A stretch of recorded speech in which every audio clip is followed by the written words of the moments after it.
I don't get the love for San Francisco in this because, look, until they beat a horrifically bad Bears team this past week, who has, again, I don't believe the Bears have won a game on the road this year. And they barely showed up in the first half of this last road game when they had four.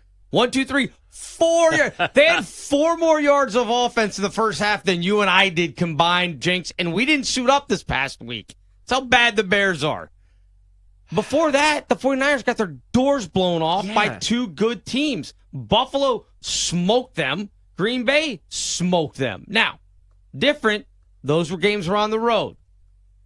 So maybe it would have turned out the same way had it been in L.A. But point being, they have not beat a really, really good team impressively enough for me to turn and go, yeah, you know what? They should probably be 3-point favorites in this game. They're on like their 8th running back of the season. Right. Purdy's just been okay. The Debo thing is amazing because he puts it out there and they're like, no, you got to take that. Look, man, can we stop doing this? Can you stop this already? And then he's asked about it. He goes, I mean, you saw what you saw. Right. He didn't back down from it. He wasn't like, yeah, probably shouldn't have said that. Probably made a mistake. Nah, he was like, look, you saw it. You know how I feel. Give me the ball. Give me the ball. Yeah. So yeah, I'm going to be on the Rams on this one. I'm just going to money line it because I don't even think I need the points.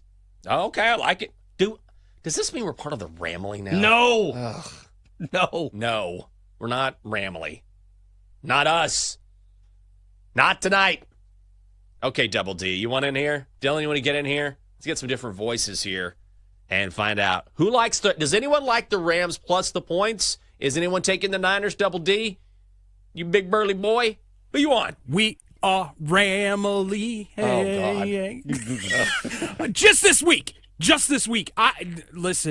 I think that offense is clicking on all cylinders right now, to be quite honest. To do what they did against Buffalo, Stafford, you wait to see if his arm's actually going to fall off, and it never does, and he's throwing better now.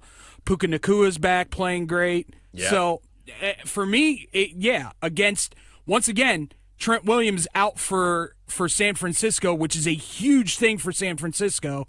The edge rushers for that are very young rookies, and I believe a second-year player.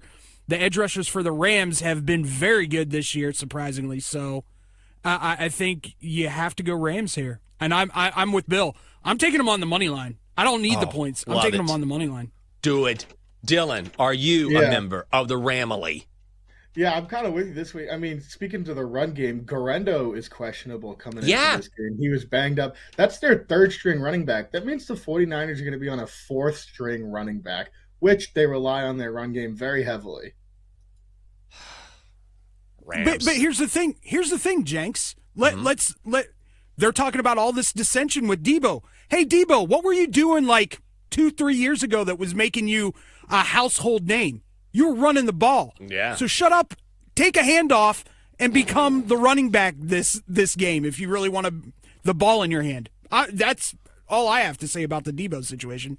Shut up and take a handoff, Debo. I'll tell you something about the Rams, though. Look, the Rams are in the midst of fighting for the West title, the NFC West title. So if they want to keep pace with the Seahawks, they got to win this game. The Seahawks have been really surprising. We'll talk about the Seahawks later on the show when Mike Jones from The Athletic joins us during the 8:20 portion of the show. I want to ask him what he thinks about Seattle because Seattle sneakily has won 4 games in a row. Some issues on the offensive line, but Geno Smith's done a nice job. But the Rams can still win the division title. So this is huge for them. You mentioned how good Cooper Kupp, Puka Nacua have been. And here's the thing.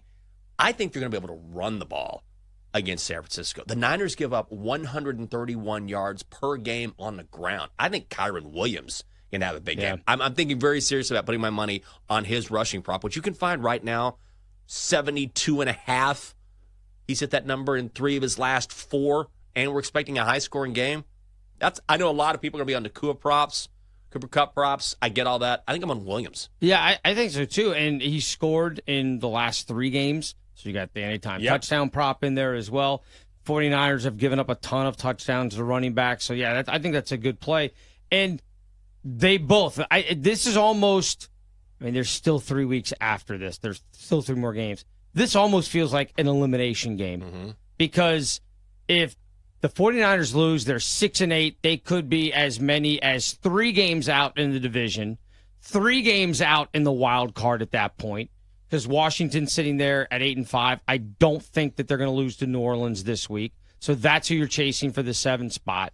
So this is almost a desperation spot, if you will, for the 49ers. But I just think they're so banged up. Bosa may or may not play. There's still questions there. Yeah. They've been beat up across the board the entire season.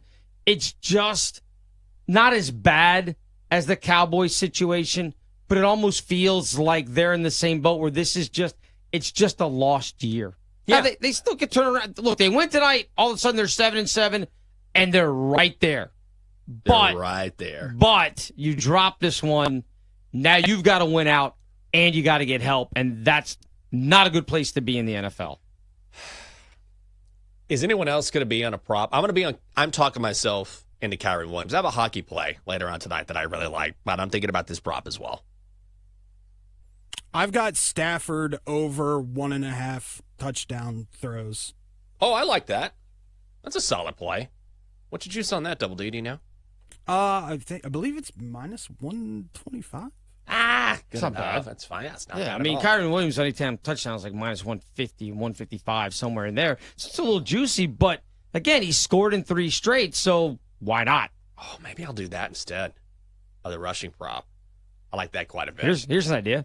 Put them together. Oh, there we go. You love a good parlay. I do. I can't believe the Knicks let me down last night. What are you guys doing? Dylan, are you on anything else we should know about? I'm going to do Kyren Williams something just because of that Niners rush defense. I am interested in the price on a Brock Purdy interception this game. Ooh. I think with a banged-up Niners offense, he's going to get some pressure on him and just chucking it up tonight. So I could see him throwing a pick. Oh, I can absolutely see that. He'll get his money eventually, but this has been a step back for him as far as production has been concerned, which is going to happen eventually.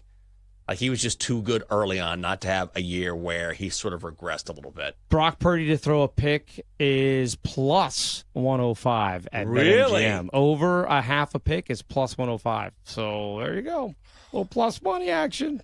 We need to put together a parlay of all of our picks on this show. Okay. How about that? We get Kyren Williams, get the Stafford, over 1.5 touchdowns, Brock Purdy, a pick. Get some decent plus money there.